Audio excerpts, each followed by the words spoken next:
Untuk selanjutnya kita akan membahas pengujian setara kas. Untuk di bagian prosedur sama, dan sudah saya sediakan untuk bagian indeksnya. Di tiap-tiap pengujian juga bisa nge-link dari tiap-tiap indeks yang sudah diisikan oleh mahasiswa. Lalu selanjutnya yaitu untuk bagian dokumen dan rekening koran. Ini nantinya akan di-upload secara manual oleh mahasiswa.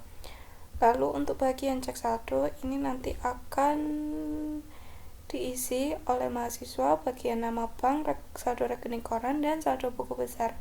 Untuk selisih ini rumusnya dari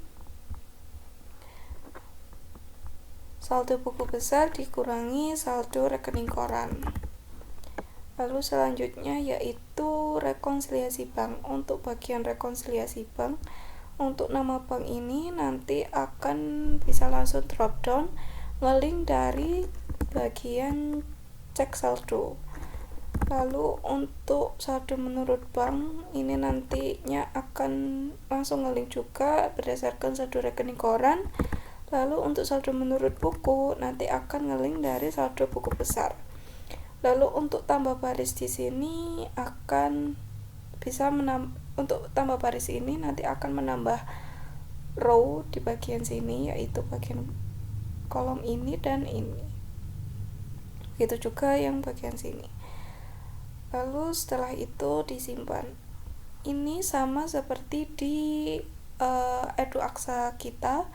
Jadi tidak ada perubahan. Mungkin perubahannya hanya ada di bagian nama bank dan saldo menurut bank dan saldo menurut buku, karena yang di EduAksa itu tidak nge-link, sedangkan untuk di Outen ini nanti akan nge-link dari bagian cek saldo. Lalu selanjutnya ada konfirmasi bank. Di sini mahasiswa hanya upload saja. Selanjutnya rekap balasan konfirmasi. Untuk rekap balasan konfirmasi ini nanti mahasiswa bisa mengisikan. Lalu untuk nama bank dan saldo buku besar ini nanti akan terisi otomatis dari nama bank yang diambil dari bagian cek saldo, serta untuk saldo buku besarnya juga sama mengikuti dari pengujian cek saldo dari sini. Bagian nama bank dan saldo buku besar nanti akan nge-link ke rekap balasan konfirmasi. Nanti mahasiswa untuk bagian tanggal akan secara manual diinputkan oleh mahasiswa. Untuk konfirmasi dikirim via juga manual. Lalu untuk jawaban konfirmasi ini nanti akan berbentuk drop-down, yaitu ya atau tidak.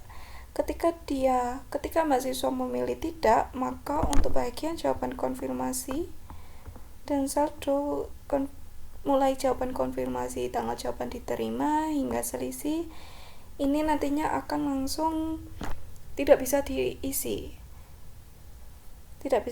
atau mungkin abu-abu atau bagaimana. Lalu untuk bagian konfirmasi tidak terbalas, ini langsung nge-link dari yang saldo buku besar ini. Ketika mahasiswa tersebut memilih ya, maka untuk bagian jawaban dan saldo konfirmasi bank akan diisi secara manual oleh mahasiswa. Untuk selisih ini akan rumus dari saldo buku besar dikurangi saldo konfirmasi bank. Lalu untuk konfirmasi tidak terbalas ini akan otomatis tidak bisa diisikan oleh mahasiswa.